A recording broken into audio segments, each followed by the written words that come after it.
नमस्कार मित्रांनो, भीमाशंकरचा डोंगर आम्ही आता उतरून खाली आलेलो आहे आणि हे बघा तुम्ही जेवणाचा कार्यक्रम चालू आहे. आता जेवणाचा आमचा कार्यक्रम चालू आहे, तुम्ही पाहू शकता. मस्त तिलकुटी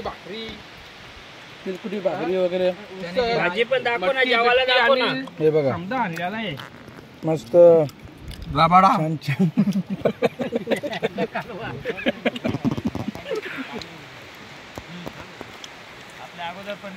खूप छान. खूप दमलेले आहेत आमची पोरं सर्व.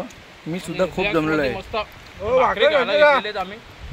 आणि खूप छान छान असे झरणे आहेत इथे पाहू शकता तुम्ही. हो रे, ऊन आला पण. तो एवढा मोठा डोंगर आम्ही चढलेलो आहे आणि उतरवले देखील आहे. उतरायला पण आहे.